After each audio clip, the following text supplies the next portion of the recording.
Assalamualaikum warahmatullahi wabarakatuh. Di video kali ini saya akan mentutorialkan cara bongkar pasang bagian kopling untuk motor Satria 2 tak ya, Satria Hiu, Satria Lumba ya. Oke, pertama-tama kita buka dulu untuk bak koplingnya menggunakan obeng ketok ya, PH3, bisa menggunakan impact juga. Kemudian setelah terlepas semua tinggal kita pukul sedikit demi sedikit dan bak kopling pun sudah terlepas. Kemudian tinggal buka bagian baut per koplingnya menggunakan kunci 8 ya teman-teman, seperti ini. Nah, kemudian tinggal kita lepas. Nah, ini bagian kampas koplingnya. Nah, kalau teman-teman mau ganti kampas kopling cukup buka baut 8 saja, nggak perlu bongkar semuanya ya teman-teman. Kalau misalkan teman-teman mau melakukan pergantian karet kopling kemudian seal crack as, nanti kita bongkar semuanya ya. Nah, untuk membuka bagian mur hose kopling kita buka menggunakan kunci 22. Kemudian ada ring di belakangnya, dan di bagian rumah kopling ada bos, di belakangnya ada ring tipis dan ring tebal. Kemudian di bagian mur kruk as kita buka menggunakan kunci 22, sama ya, ada ring, ada gigi primer, kemudian ada semacam sepinya ya, kita lepaskan dulu sepi. Kemudian ada bos yang kurang lebih 2 cm ya, kita congkel aja menggunakan obeng min. Nah, udah terlepas. Nah, tinggal kita lepas ini balancer ya. Nah, ini. Nah, kalau mau teman-teman ganti seal crack as tinggal copot aja ininya ya. Nah, oke. Kemudian tinggal kita pasangkan lagi ya teman-teman, karena ini hanya tutorial saja. Kita pasang balancer, kemudian bos, kemudian sepinya kita pasangkan lagi. Kemudian kita pas-paskan ya, bagian sepinya harus sampai pas. Kalau nggak pas nanti nggak masuk gigi primernya. Nah, kita pasang gigi primernya, tinggal kita pukul aja menggunakan palu karet, bisa menggunakan kunci stok 22 sampai pas ya. Kemudian ada ring, kemudian pasangkan lagi murnya. Nah, murnya ini bekas pahatan ya, jadinya kayak gitu. Kemudian tinggal kita kencangkan lagi secukupnya saja. Nah, udah beres ya. Kemudian di belakang rumah kopling ada ring tebal kurang lebih 1 cm, kemudian ada ring tipisnya. Kemudian kita pasang bagian bos dan rumah kopling ya, gigi sekunder. Nah, kita paskan seperti ini, udah pas.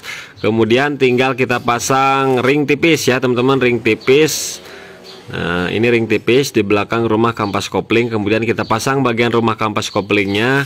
Kemudian ada ring pengunci, kemudian ada mur. Nah, kemudian tinggal kita kencangkan lagi ya murnya. Nah, ini murnya juga bekas pahatan karena zaman dulu ya teman-teman. Oke, kemudian saya gunakan tracker seperti ini. Kemudian kita kencangkan secukupnya. Nah, si kunci pun tidak masuk karena bekas pahatan. Tinggal kita pukul aja seperti ini. Kemudian kencangkan secukupnya. Nah, oke, udah kencang ya. Tinggal kita lepas lagi, kemudian putar, harus lancar seperti itu. Kemudian untuk ringnya kunci lagi ya, supaya mur hose kopling kalau kendor itu nggak lepas, secukupnya aja kita kunci. Kemudian tinggal kita pasang bagian kampas kopling dan plat gesek. Nah, kemudian untuk plat gesek ada yang rata dan yang tumpul, itu bebas ya pemasangannya. Kalau mau bebas, yang rata-rata semua, yang tumpul-tumpul semua ya, seperti itu. Nah, yang rata saya menghadap keluar semua ya teman-teman. Nah, jadi seperti ini. Kemudian di sini ada setutnya, ada bearing bambu ya. Nah, kemudian tinggal kita pasangkan. Kemudian kita pasangkan tutupnya. Nah, biasanya di sini ada titik ataupun garis ya. Cuman ini kan rumah kampas koplingnya udah yang lokal, jadi nggak ada tanda ya teman-teman. Tuh, jadi biasanya kalau yang ori ada tandanya tuh, jadi harus kita ngepasin sendiri. Nah, kita cari yang ngepas. Nah, ini udah pas. Kalau udah pas, tinggal kita pasang bagian per koplingnya lagi. Kemudian bautnya kita pasangkan ya, baut 8 yang ada ringnya. Nah, ini buat teman-teman semua yang mau ganti kampas kopling ataupun ganti karet kopling, ganti seal crack as, caranya seperti ini ya. Dan ini pun mesin udah menjadi mesin rongsokan sebenarnya, tidak dihidupkan ya teman-teman.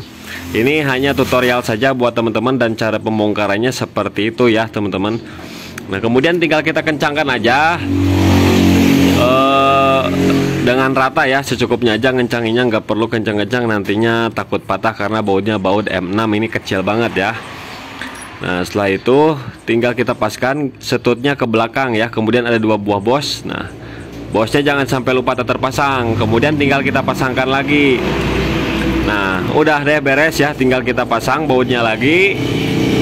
Kalau misalkan teman-teman nggak punya impact, pakai obeng ketok saja ya. Tapi mata obeng ketoknya obeng plus PH3 yang besar. Nah oke teman-teman, jadi seperti itulah tutorialnya ya.